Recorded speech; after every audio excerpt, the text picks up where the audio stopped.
watching On Point with me, Krishna Kumar. And on this edition, we have 3 On Points lined up for you. On Point 1, we discuss the final phase of the West Bengal polls, where 142 crucial seats in Mamata Banerjee's stronghold go to vote on the April 29th. The big question is, can the BJP break through, or will Mamata hold her ground? And On Point 2, we discuss the Iran-US conflict with Ilham Kadkhodai, professor at University of Tehran, an exclusive coming right up.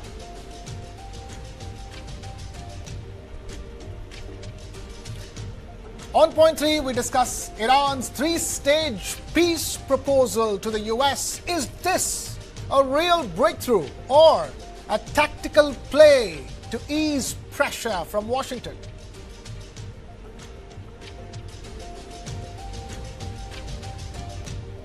Before that, a quick check of all the headlines.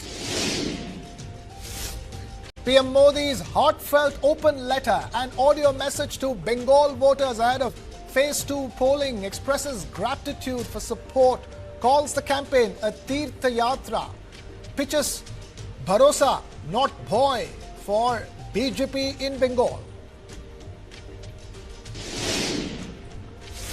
100 crude bombs recovered in Bengal. Poll body orders a probe by anti-terror agency.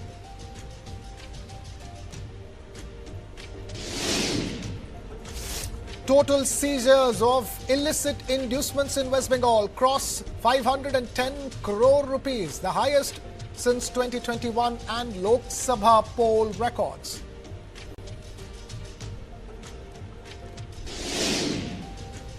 Arvind Kejriwal writes a letter to Delhi High Court Judge Justice Swarnakanta, says he will not appear before her bench, raises concerns of conflict of interest, alleging that Justice Sharma attended RSS events.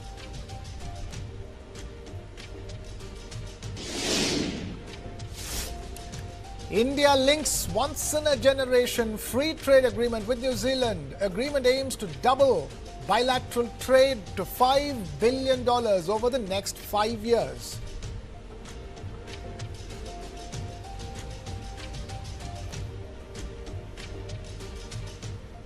As campaigning ends for the final phase of West Bengal elections, all eyes are now set on the 142 assembly constituencies that are set to go to polls on the 29th of April. And this is not just another phase, this is Mamata Banerjee's core territory.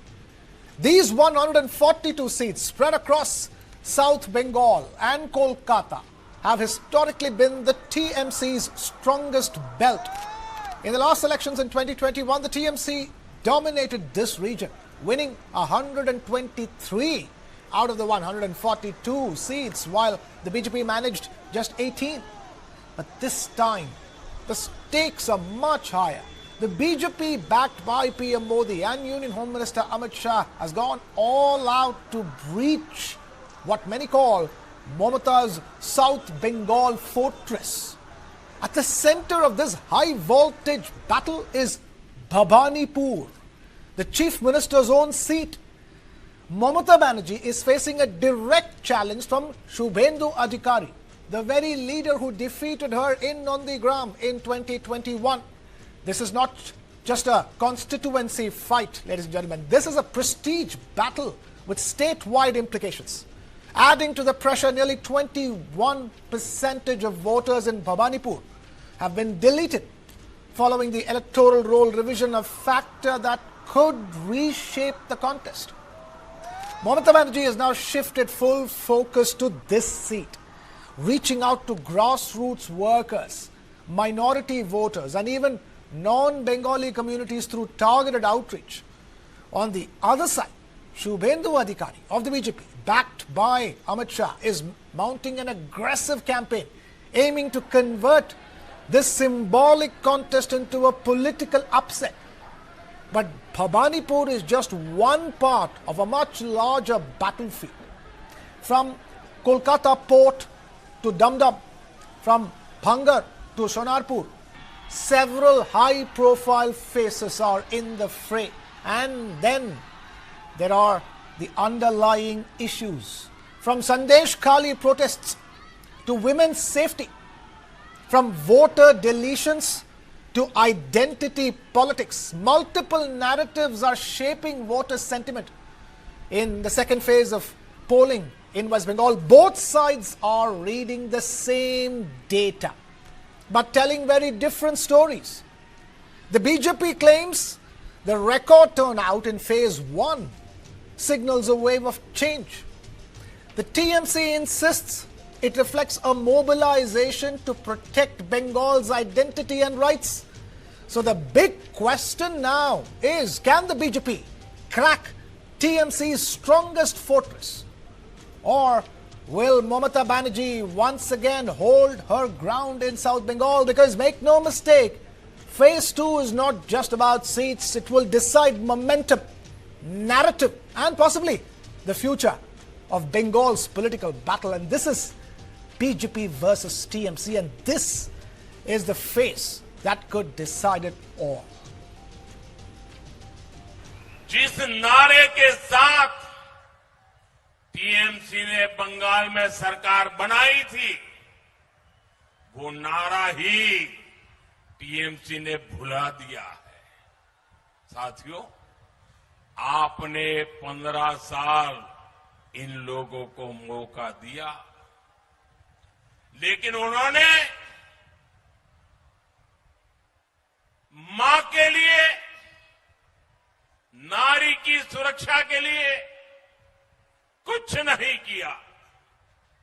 इन्होंने माटी के लिए, किसानों के लिए कुछ नहीं किया।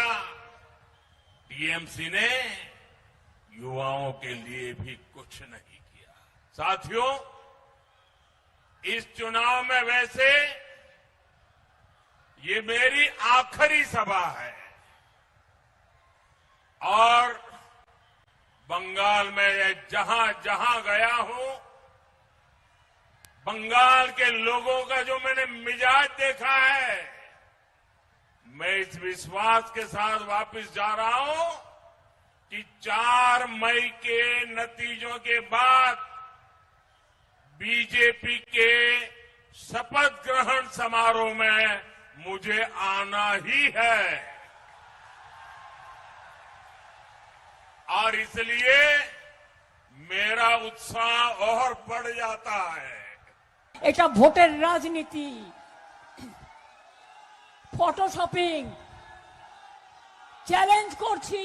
लोगों का वोट में नाम काट दिया, महिला लोगों को ऊपर अत्याचार कर रहा है, महिला को जो रेप करता है उसको अब टिकट देता है, और आप कहते हैं कि बंगाल जल रहा है। बंगाल नहीं जल रहा है, आप जल रहा है। और 4 तारीख में रिजल्ट निकालेगा तो देखेंगे জ্বলবেন আর লুচির মতো ফুলবেন।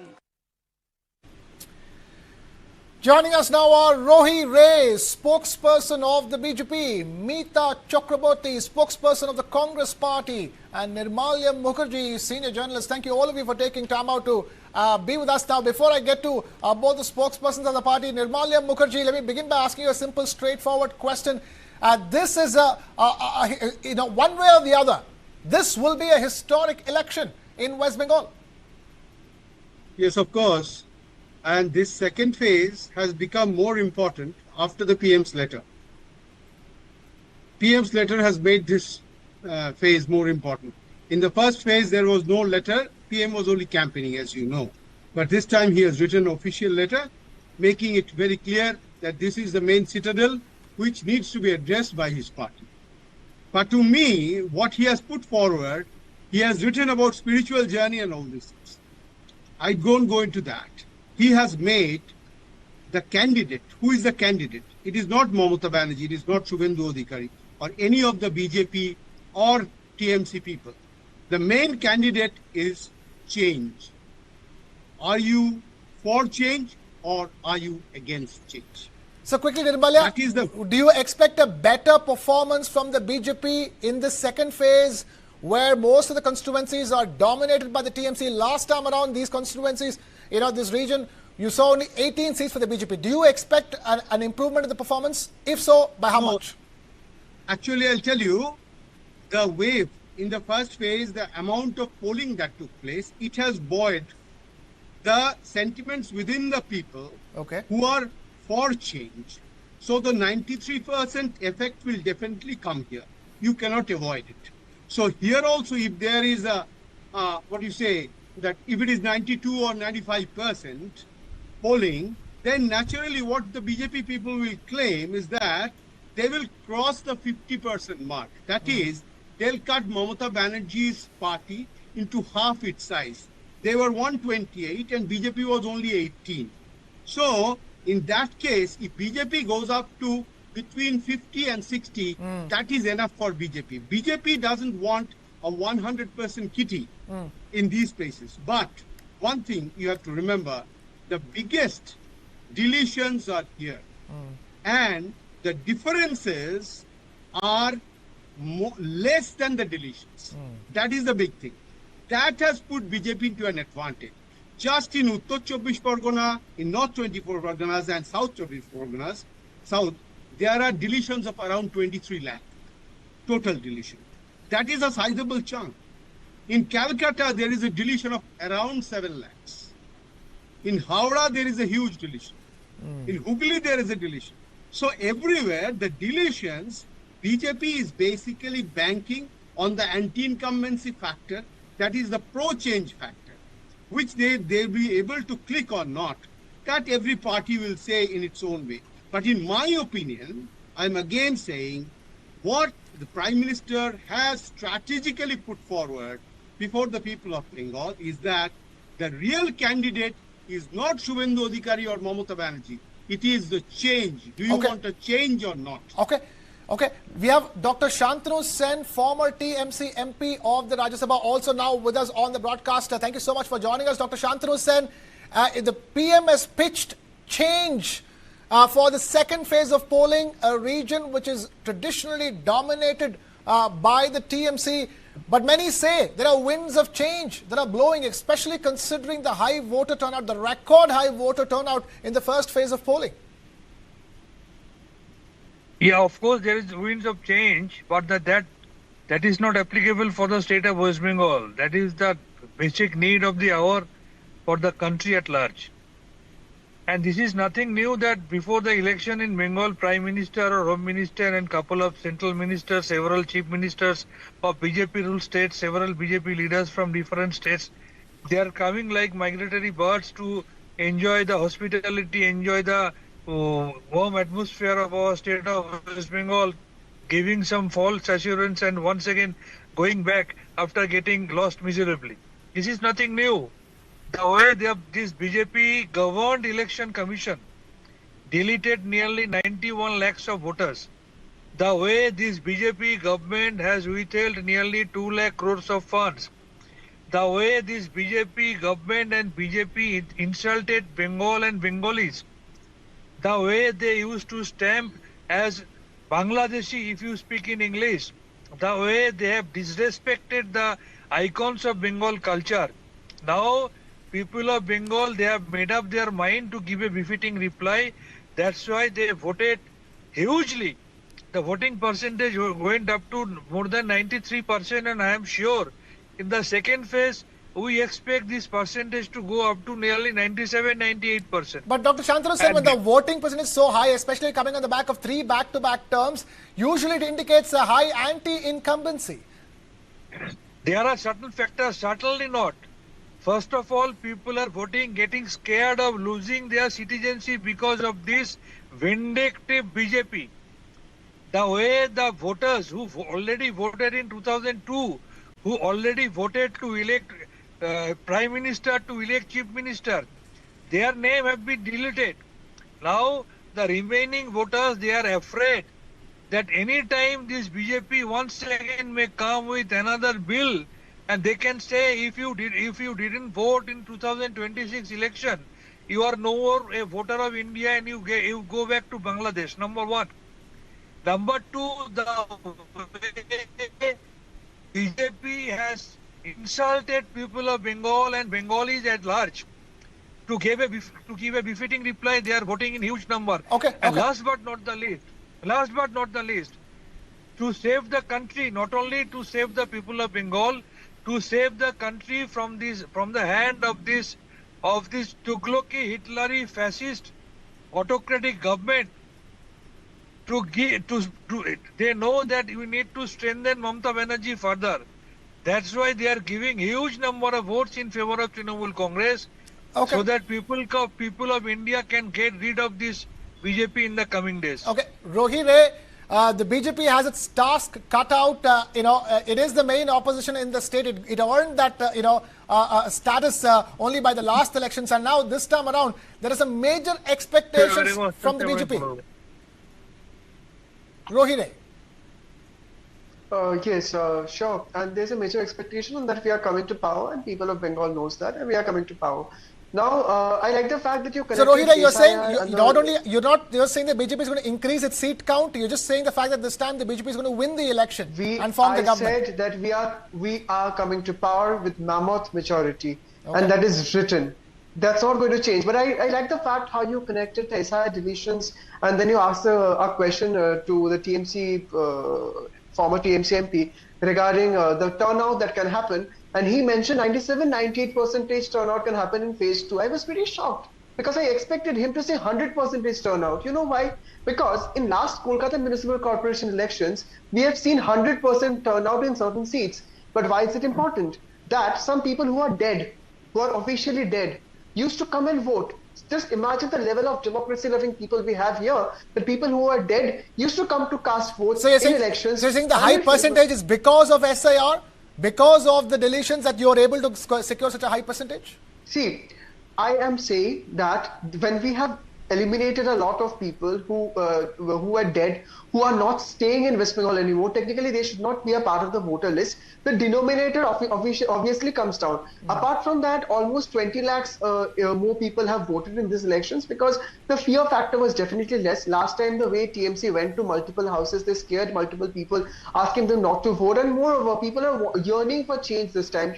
Just tell me, if you compare with other states of India and cut to West Bengal, today our GDP is decreasing, our per capita income is decreasing. What is TMC actually focusing on? Have you seen a more negative campaign by a ruling party than TMC? Just see, TMC's entire campaign is focusing on whether you will eat fish or not, or you will not eat fish. I'm a Bengali. I had mutton this evening, but that does not matter to anyone. What matters is whether the fish production in Bengal will increase. Rohire, you saw, BJP candidates campaigning with fish in their hands in response to that. Yeah, exactly. That is what I'm saying. If it didn't matter, then why were they campaigning with fish in hand? See, there is a messaging involved, and with the messaging, we are also telling people that when we come to Bengal, when we come to power in Bengal, we will increase the production.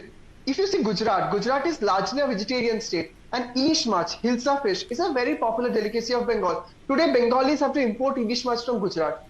Do you think this is the destiny that we want?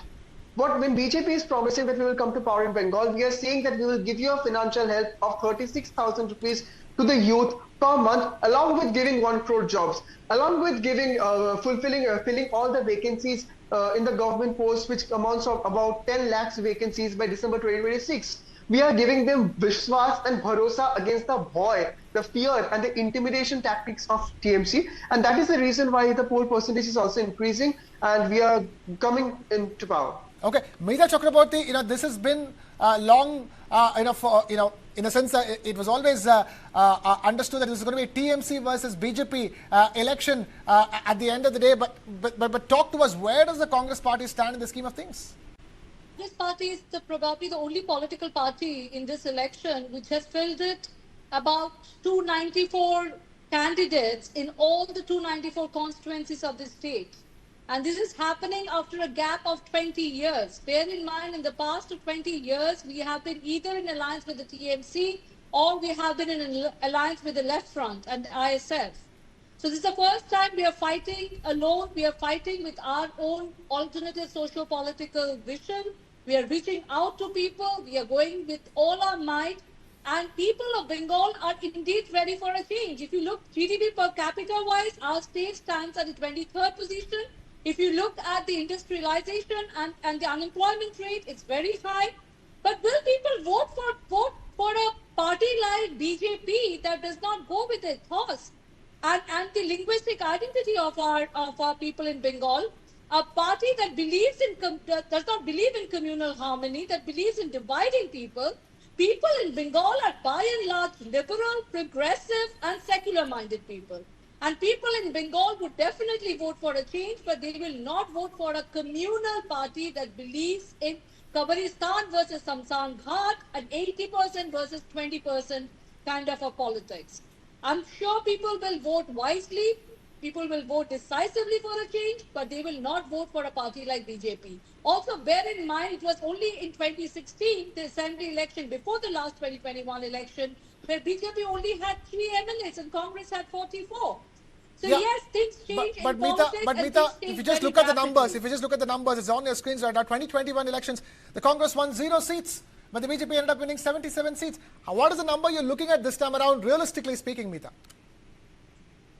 I'm not an astrologer, so I'm not in a position to predict. Okay, but however, since your we own are expectations. fighting after 20 long years, we expect to do very well, and you wait for 4th of May, you'll be in for a surprise. There's a Congress is going to be on its way up in the state of West Bengal now onwards. Okay. Nirmalya Mukherjee, you're talking about change. I remember when Mamata Banerjee first came to power, that was the word she used, the Bengali word, poriborton.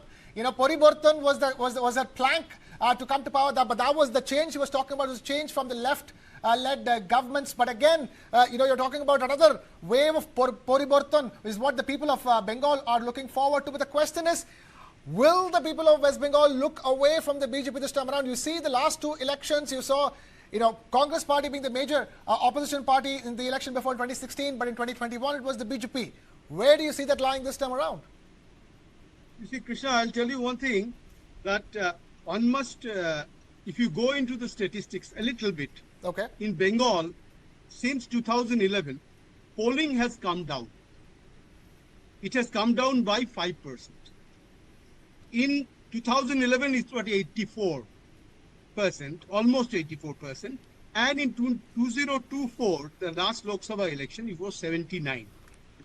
So, throughout the country, even in Tamil Nadu, where the polling percent is around 86-87%, the percentage of increase is the lowest this time. In Bihar, the percentage of increase has always continued. In last 21 years, it's 20%, almost. In 20 years, 21%.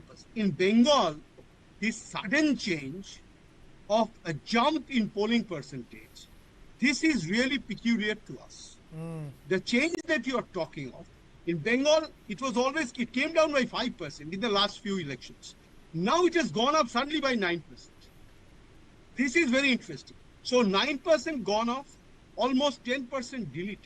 So taken together, it's almost 20%, 19-20%.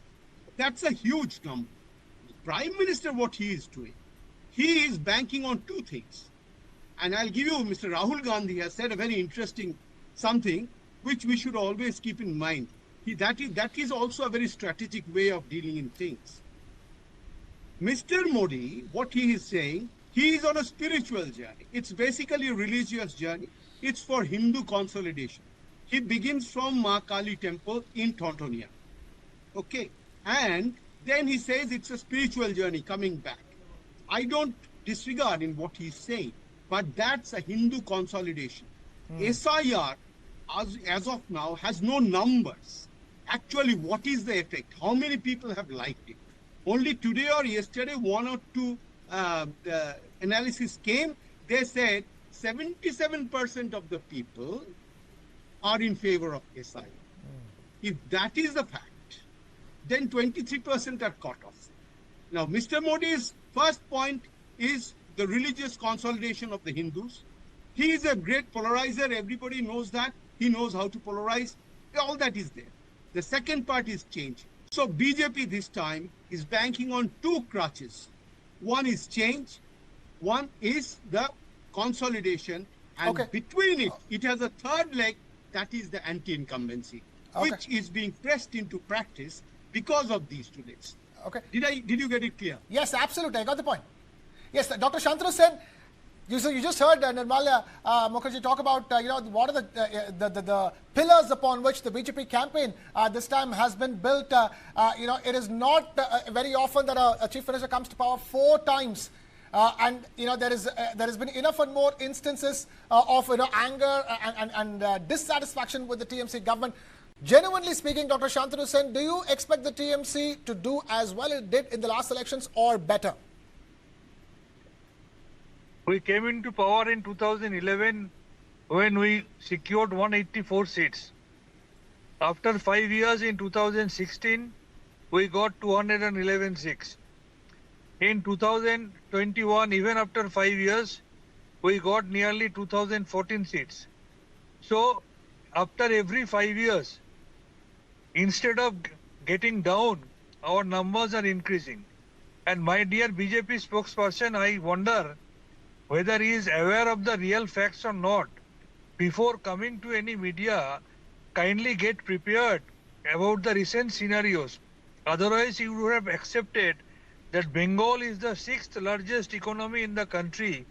He would have appreciated that the GSDP of Bengal has increased significantly during this TMC government. He would have accepted that the per capita income of the people of Bengal increased significantly during this TMC government. Unlike BJP, during their tenure, per capita income grossly has come down.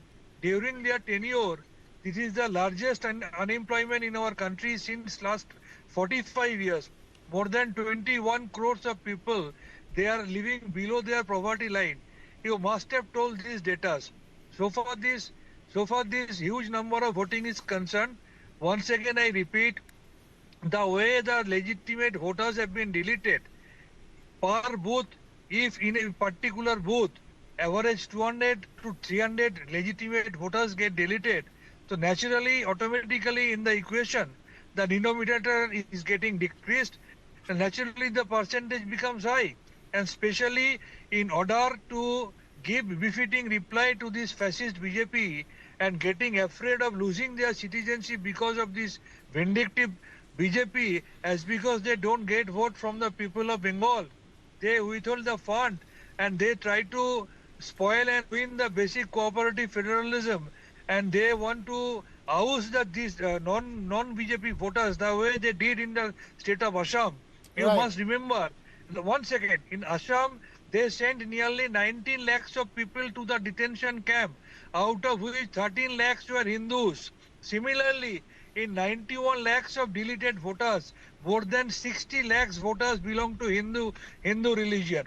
So BJP is neither pro-Hindu, BJP is neither pro-Muslim, BJP is anti-national. Okay. Fair enough. I'm afraid we'll have to leave it at that, unfortunately, because we're completely out of time here on that discussion. Dr. Shantanu Sen, former TMC MP of the Rajya Sabha, thank you so much for taking time out to be with us. Rohi Ray, spokesperson of the BJP, Meeta Chakraborty, spokesperson of the Congress, and Nirmala Mukherjee. Thank you all of you for taking time out to be with us here on Point. And with that, it's time for a short breather. But coming up next on Point 2, we discuss Iran-US conflict with our very special exclusive guest, Ilham Kadkhodai, professor at University of Tehran. That's coming up in just a minute. Don't go anywhere. Keep it with News 9.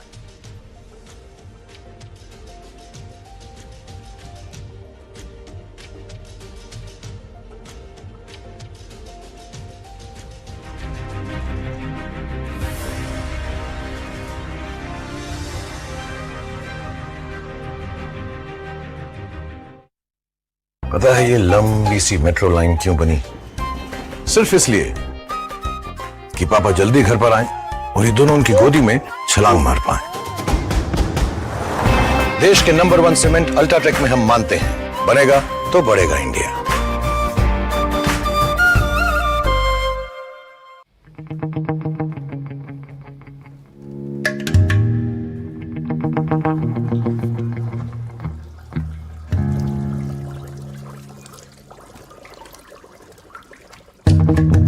Water overflowing, what could it be?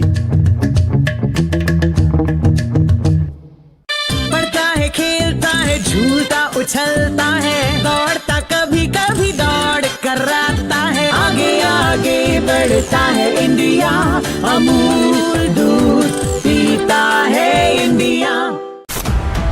After a blockbuster first season, where corporate giants and industry leaders rule the court, TV9 Network presents the ultimate corporate badminton championship season 2. A battle of skill, speed and supremacy, with a massive 5 lakh rupee prize pool across categories at Pulela Gopichand Badminton Academy, Gachibowli, Hyderabad, from the 15th to the 17th May 2026. The court is set. Let the battles begin. Catch the action only on TV9 Network. To register, log on to www.tv9x.com. Associate sponsor KL deemed to be university. Special partners Campa Sure, Shukar hai, Sure hai. Venue partner Pulela Gopichand Badminton Academy.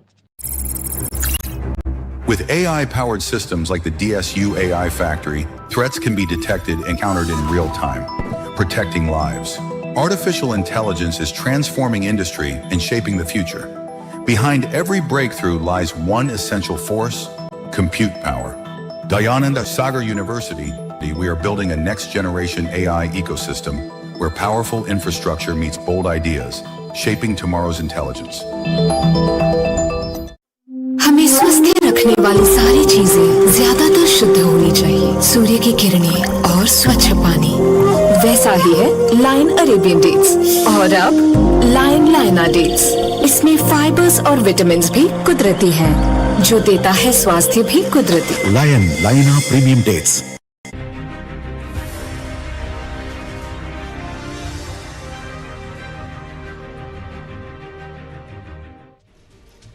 You are watching On Point here on News 9. I am Krishna Kumar.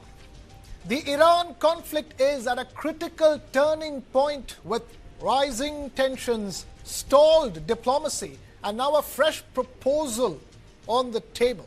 After weeks of confrontation, including disruptions in the Strait of Hormuz, both Washington and Tehran remain locked in a high-stakes standoff.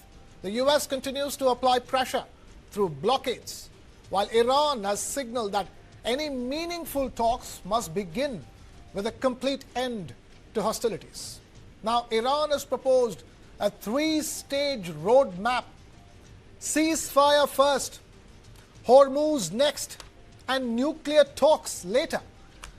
But the big question remains: is this a genuine opening for peace, or a strategic reset in a prolonged geopolitical standoff?